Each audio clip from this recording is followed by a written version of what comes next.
Hakika wema nazo fadhili, hakika wema nazo fadhili, hakika. Welcome to Moveable Do. This is Steve Danielson. Each week, I get to sit down with a living composer and talk about their lives, their musical journeys, and of course, their music. Join me and take a peek inside the mind of a composer. For a complete archive of episodes, as well as access to the shorter segments called Movable Snippets, visit my website, sdcompose.com/moveabledo. Hey, this is Steve. Thanks for joining me for this episode of Moveable Do. My guest today is Dr. B.E. Boykin. B.E. earned her B.A. in music studying piano performance from Spelman College, a master's in sacred music from Westminster Choir College, and a Ph.D. in music education from Georgia State University. In 2017, she was featured as the conductor/composer in residence for the 2017 Harry T. Burleigh Commemorative Spiritual Festival at Tennessee State University. B.E. has been commissioned and collaborated with several organizations, including a number of ACDA divisions, the Minnesota Opera, and the Kennedy Center. B.E. Boykin, welcome to Moveable Do. Good morning. Thank you so much for having me. So I hope you don't mind, but I would like to ask you about your name first. I've never met someone who goes by the initials B.E. So was this what your family called you growing up, or was this something you decided on later? Yeah, so no, this was something I decided on later, trying to get into the composition world and trying to shop my music out. I felt like going by my initial name, Brittany, I felt like there was some gender discrimination. So I said, you know what, let's try to see if we can maybe curb a little bit of this with just going with our initials. So I decided on BE, and then I was like, oh, it kind of looks better, I think. Sorry, Mom, if she's listening. But yeah, so I was like, let me go with BE. But yeah, BE stands for Brittany Elizabeth. But yeah, I decided to go with my initials for that reason. Fantastic. Well, speaking of growing up, you're a native of Alexandria, Virginia, correct? Yes, And I am. did you grow up in a musical family there? I did. Both of my parents are very musical. They did not pursue music in college, but they were very active in our church. And so I was very used to singing and choir from a very young age. I would go with them to choir rehearsals because I would just be in the back, either working on homework or anything like that. But I was very musical, or part of a very musical family.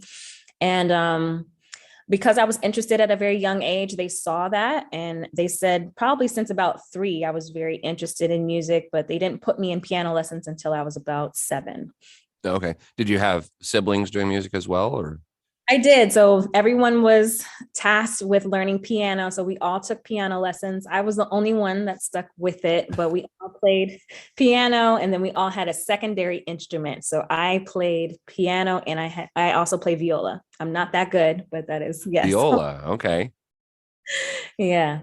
So why viola, not violin? Was someone else already playing violin?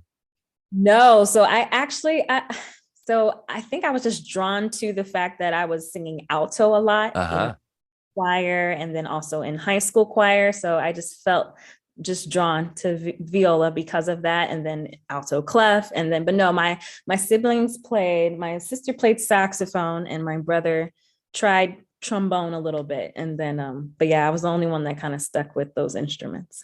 Well, viola, saxophone, and trombone, that can make a fun family band right there. Yeah, and I think it's funny. It kind of all speaks to like our personalities too. So it was just kind of funny. So what did you like to do for fun with your friends when you weren't in music lessons?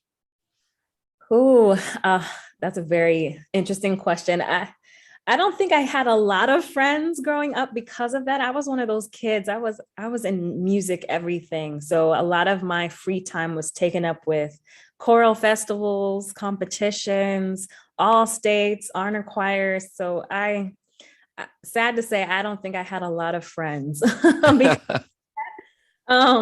yeah, I mean, music kind of was my friend. I did have a few like close childhood friends, but that was mostly from like church and some of our like social groups, like as families and hanging out with friends. But yeah, not so much friends at school, unfortunately. I was in everything. I was in choir, guitar ensemble, orchestra, marching band. Like I was that kid. Wow. Yeah. So on your website, you mention a certain Mrs. Alma Stanford. Who is she and what was her impact on your life? Oh my gosh. Yeah. So Miss Sanford was my first piano teacher at age 10. So at age 7, I started just trying to read and I was having lessons at that age. But by age 10, Miss Sanford came into the picture and she started me on like my classical journey. So that I didn't start studying classically until I met with her.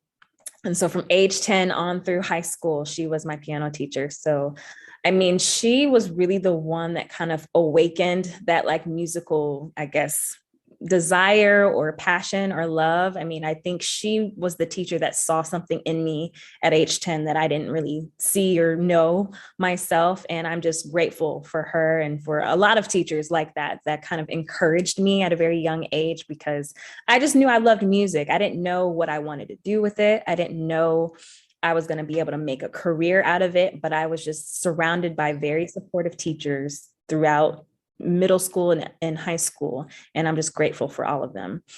So when do you think that point was that you decided you wanted to pursue composition?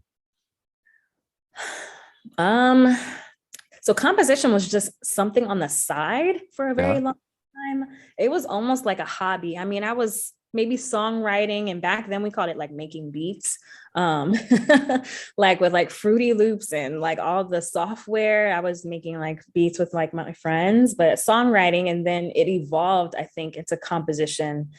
I took an introduction to composition class at Spelman, and that was required for all music majors. And it was only one semester. And that I think started the interest in the hobby of writing for choir. I was able to write a few pieces, and Dr. Kevin Johnson took a chance on me, and I'll never forget it. It was a homework assignment, and he asked everyone to arrange a Negro spiritual. And so I picked Go Down Moses, and I wrote it for treble voices, or arranged it for treble voices and piano, turned it in, and he was like, Boykin, this looks good. We're going to try this out in rehearsal today. What? So, and I mean, from that point on, I mean, I think every year after that, I was arranging and writing for the Spelman College Glee Club, like as a student. And again, another major teacher, mentor figure in my life that just took a chance on me. And it began to grow into something, but it was very much a hobby. I did try to pursue it in college. I think I applied to maybe about 5 composition DMA programs. What was that, about 2017?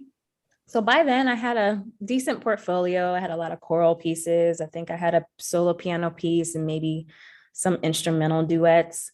But I think, I'm not sure, but I got rejected from all composition programs to pursue my doctorate in composition. So it was just a hobby. Like, I think I just told myself that I wasn't getting a lot of traction with publishing either. And so just started my own publishing company. And then the whole doctoral thing happened. So I think in my mind, I was like, maybe it's the God and the universe telling you just to do it on the side, not so much try to pursue it professionally, but it just eventually grew into something. And it's been a very interesting journey. Yeah. Well, speaking of your professional journey, you're now professor of music at Georgia Tech University. As you work with your choirs there, how does your work as a composer inform you how you conduct the choir, or vice versa? How does it inform? I think I would like to think that it's informing me because I'm forcing myself to be sure that I'm listening as a whole, or listening to all parts and how they fit and how they come together. Not so much that maybe conductors who don't compose or don't arrange, but I think that's what I'm thinking about initially. Like when I'm in rehearsals or trying to prep for concerts, I'm trying to hear how everything is working together. And I'm just trying to use my ears and trust myself. But I think composition and arranging has definitely helped with that, at least for me. Yeah. So as a college professor, I know you probably have a quite busy routine that you go through. So when do you find the best time is for you to compose? Do you have a time set aside for that? Yes, so I actually have to schedule time. So I have 2 days out of the week that I do nothing. And those are, I treat those as like my weekends, because that's literally like the only time that I would have to myself. I don't try to work on those days, but most of the time I do end up composing on those days because that's the only day I can do it. But other than that, if I didn't carve out time, I would be essentially working every day. And I know that, between college and then a church job and then all the other stuff, it feels like you're working every day. So I have to be very intentional of carving that time out. So that's when I normally write. Oh, fantastic. So can you think back now and remember a premiere or performance of one of your works that was particularly memorable to you? It's funny. I actually just talked about this with someone the other day. So yeah, going back to Spelman with Dr. Kevin Johnson, giving me moments to hear my music, mostly in rehearsal and then sometimes in concert, but he would be the one to always conduct. And I'll never forget, I had arranged or I had set, I think it was an arrangement of In the Bleak Midwinter. I think this was my junior year. And he had been playing or accompanying us on the piano, but I don't think I was conducting it. And we literally were getting ready. So this is during the Spelman and Morehouse Christmas Carol concert, my junior year. It's 3 nights, major Christmas tradition. If you've never seen it, you should see it. So 2 nights are at Morehouse and then 1 night is at Spelman. And the first night is always at Morehouse. So this is the first night and we're getting ready to walk on stage. And he leans over, he's like, "Hey, Boykin, you're up." And I'm like, "What do you mean?" He's like, "You're conducting tonight." As we're walking on stage and I'm a junior in college and I'm like, what? So that makes me 18. I'm like, what?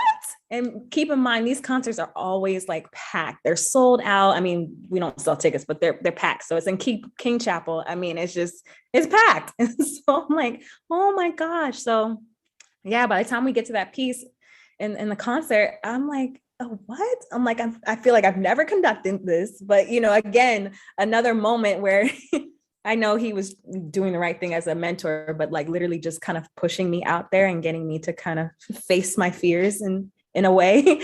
But that's something I will always remember. I bet. Yeah, nothing like baptism by fire, right?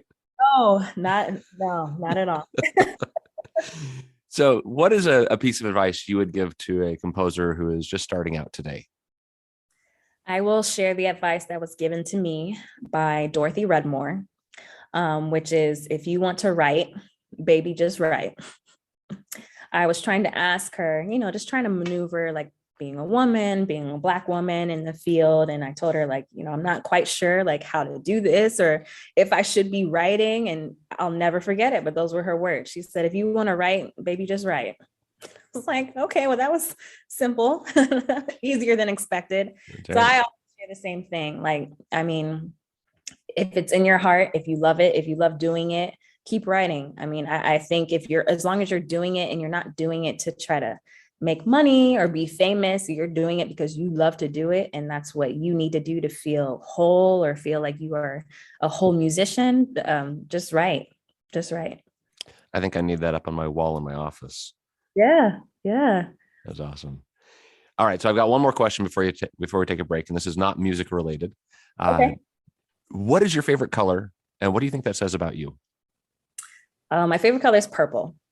And I love all shades. I think I grew up loving lavender, but it goes back and forth between the lavender and the royal. But I hope that means that I am royal or royalty and that I carry myself well. I think that's always been my fear, is that maybe like I'm perceived one way, but I just hope that I'm carrying myself in a very regal way. Fantastic. All right. Well, we're going to take a quick break. And when we come back, we will listen to some of B.E. Boykin's compositions. Hey, Steve here. I just wanted to tell you about Anchor. Anchor is the easiest way to make a podcast. I've been using it for several months now to create this podcast that you're listening to, and it has been so easy. There are creation tools that allow you to record and edit your podcast right from the phone or computer. Anchor will help you distribute your podcast for you so it can be heard on Spotify, Apple Podcast, CastBox, and many, many more. You can even make money from your podcast with no minimum listenership. It's everything you need to make a podcast all in one place. I couldn't be happier with the experience I've had with Anchor.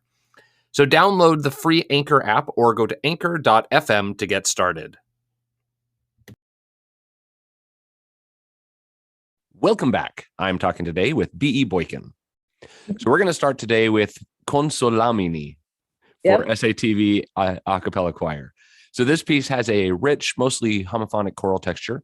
Since you have a degree in sacred music, I was glad to see a sacred piece here. Can you tell me sort of the part that your faith plays in your compositions and about this piece in particular? Ooh, my faith plays a huge part in my writing process overall, but definitely for this piece, it's very dear to my heart. I mean, the translation is talking about not being fearful and finding comfort in God and trusting. And I think you have all of those themes kind of coming out in the text. And I think I just tried to lean into that. And the irony is, I was going through a very horrible breakup at that time, and I had no idea. I think the music came first. And so I was just kind of playing through the music. And then I don't think I found the text until maybe a few days after I had finished the music. Interesting, because I felt like the text, it just fit perfectly. I didn't have to kind of move a lot of notes around and then put it with the text, and then realized in reading the translation, I was like, I feel like God is speaking to me in my own situation. And I'm like, who would have thought that maybe God was trying to talk to me by allowing me to kind of work through this piece. And so it's very near and dear to my heart because of that season. So yeah. That's beautiful. All right. Well, we're going to listen now to Consolamini.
All right. Our next piece today is Unified Prayer for SATB and piano.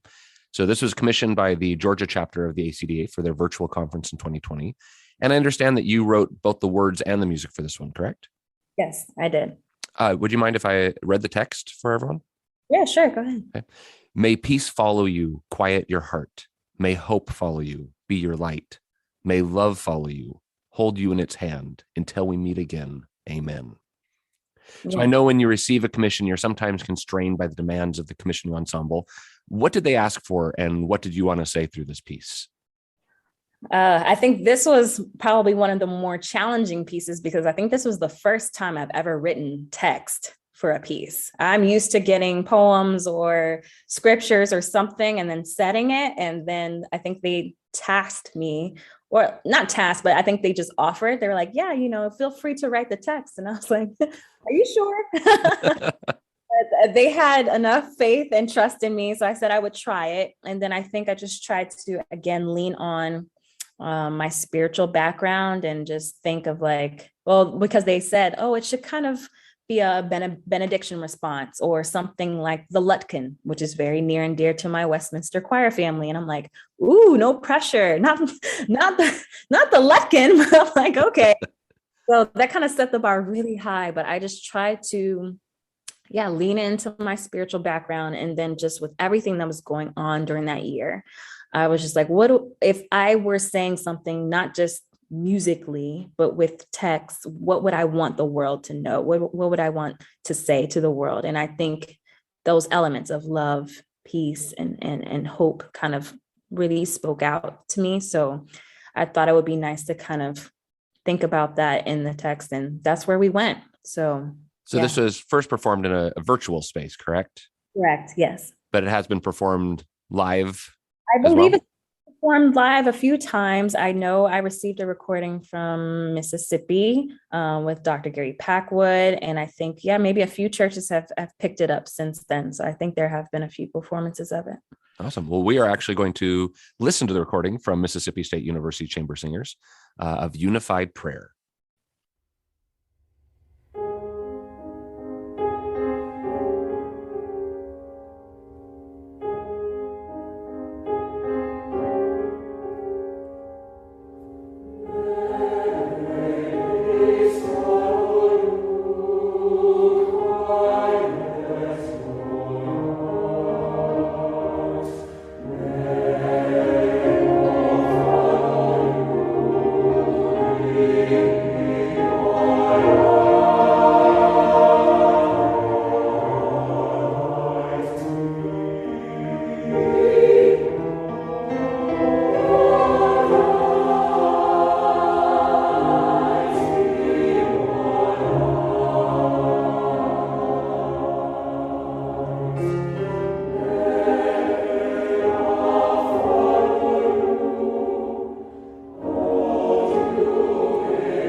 All right, our next piece today, We Wear the Mask for solo voice and piano. So this is a setting of the poem by Paul Lawrence Dunbar. Yeah. And this has nothing to do with COVID masks, but instead more symbolic masks that we wear. Could you tell us about working with this text and what was going on in your life and in the world as you wrote this? Yeah, I think this was also 2020. I mean, it felt like we were kind of right in the heart of Black Lives Matter resurfacing again. So This was another one of the more challenging commissions because of, like you said, the symbolism and what I felt like our country was dealing with during that time. And yeah, just trying to really evoke that emotion, but also thought-provoking text painting, depending on who is performing it. And I think it's one of those interesting pieces where anyone could perform it and it could symbolize a lot of different things for a lot of different people. But it was another very emotional piece. And so, but I was very grateful for Mirror Visions Ensemble. And then of course, Abby and I just remember his last name. Grant. There Yeah. it is.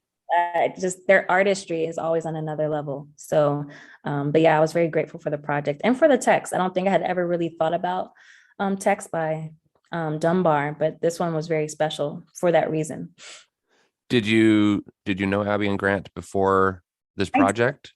I did. So MVE has also commissioned me before. The very first piece that I wrote for Abby was Secret, and that's a text with poetry by Gwendolyn Bennett. And so, yeah, this was my second project for them. Okay. We're going to listen to We Wear the Mask.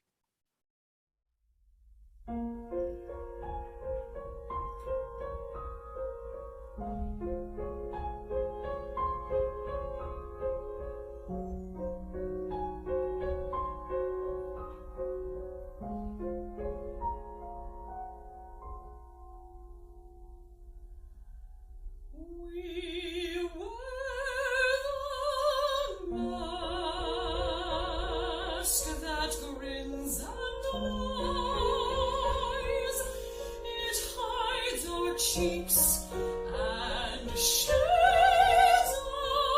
our eyes.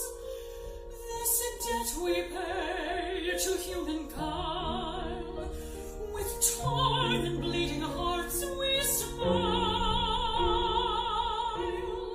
and mouth with myriad subtleties. We wear the mask.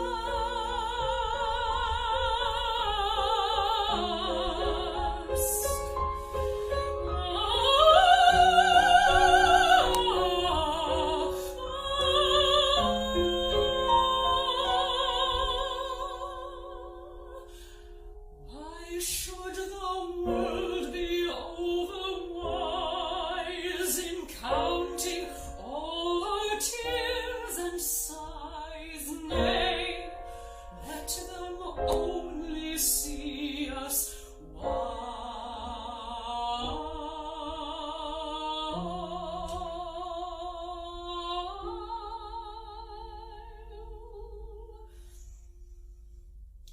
we wear the mask.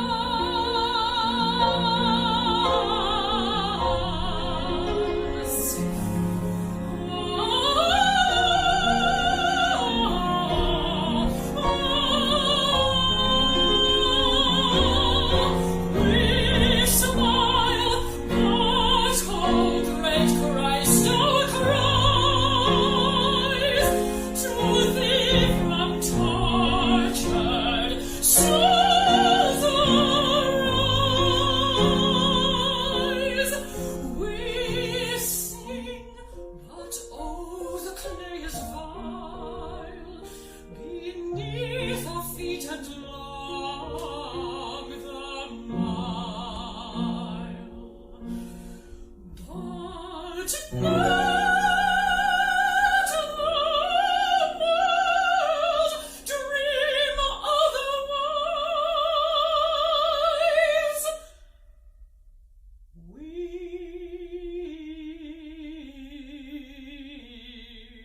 wear the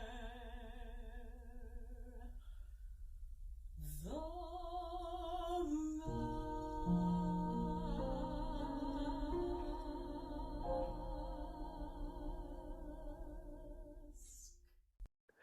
All right. Our last piece today is Joshua Fit the Battle for treble choir and piano. This is a great setting for younger singers, mostly unison with minimal divisi. Was this written for a specific ensemble that had particular needs? No, I mean, this was one of those pieces, yeah, where I wanted to set it, and I think I was just writing, and I was like, oh, this would be nice for a children's choir. But yeah, no commission, no project, just writing. But yeah, I think, yeah, it's definitely one of my favorites. It's just different, and I think it's nice, especially if you have younger singers and you're trying to slowly introduce them to harmony. It's definitely a great piece for that. Yeah, I loved the sort of the funky groove in the left hand of the piano. Yeah. So you were intentionally trying to keep it simple, keep the choral part simple for those younger singers. Correct. Yes. Yeah. Oh, well done, because I think it's a great piece. So Thank we're going to you. listen here to Joshua Fit the Battle.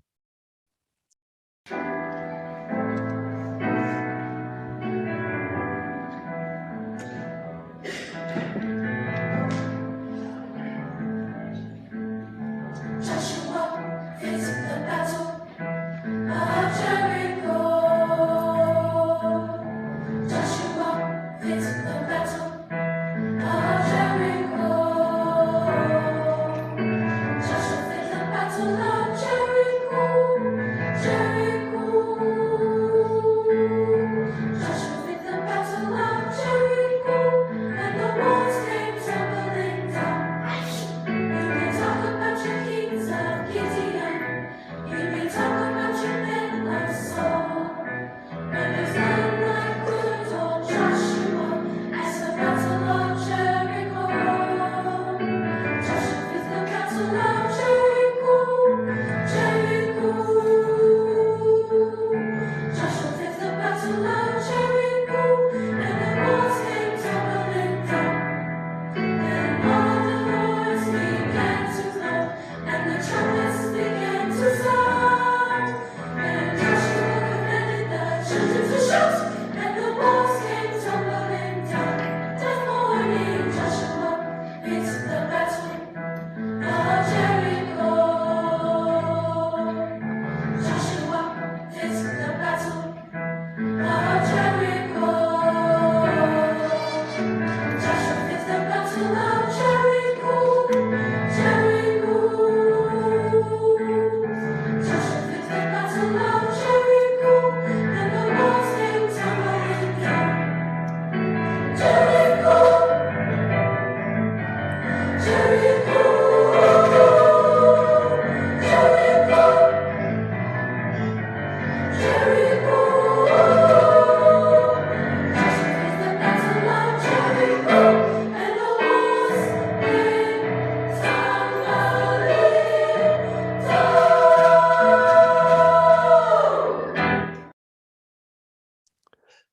Well, Brittany, what are you working on now that you can tell us about? I am getting ready to shift my focus to writing opera. So please keep me in your thoughts and your prayers and send all of the positive energy, because yes, I'm getting ready to shift my writing focus to opera. I've never really dabbled in opera, but I'm excited about the possibility. So yeah, that's where we're headed. Is this something that someone asked you to work on? Is this like a commission project? A few people, yeah, a few commissions coming down the itinerary with a few different companies. So, but yeah, never dabbled in it before. So, but we'll see. I'm very excited. That's exciting. Well, where can my listeners learn more about you? What's your website? Where are you on social media? My website, beboykin.com. If you would like to look at the catalog or to purchase music, it's Clavia Press, KLAV as in Victor, IA Press.com. And I am on social media. You can find me on Instagram mostly. I am on Instagram and Facebook, but Instagram is BE or B.E.Boykin. And then, but the handle is _ Clavia, KLAVIA. Yeah, where did that name come from? I also, Spelman College, this name is coming from Spelman. I was fulfilling my Spanish requirement, and for whatever reason, I was thinking about musical names. And I was like, oh, well, clavier is the German word for piano. I was like, well, let's just make it Spanish. And I think Twitter had just come out. So I was trying to figure out a Twitter name. And so there we go. Clavier with the Spanish little thing. So Clavia. There you go. And now it's your publishing company. That's awesome. That was my company. Well, hey, listeners out there, if you are looking for more great music of all varieties, go back into the catalog of Moveable Do of the interviews, find some great music from previous guests like Andrea Ramsey, Jake Renestad, Rosephanie Powell, Maura Smiley, Fahed Siadat, and many, many more. We're coming up on episode number 50, so there's a lot of music waiting out there for you to discover. Visit sdcompose.com/moveabledo for a full archive of episodes and links to the composer websites. B.E. Boykin, it has been a joy and a pleasure to talk to you today. Thank you for joining me on Moveable Do. Thank you so much. I really, really enjoyed it. Thank you for having me. My guest today was composer Dr. B.E. Boykin. If you have a recommendation for a future guest or an idea for the show, please email me at moveabledo@gmail.com. This is Steve Danielson. Keep the music moving.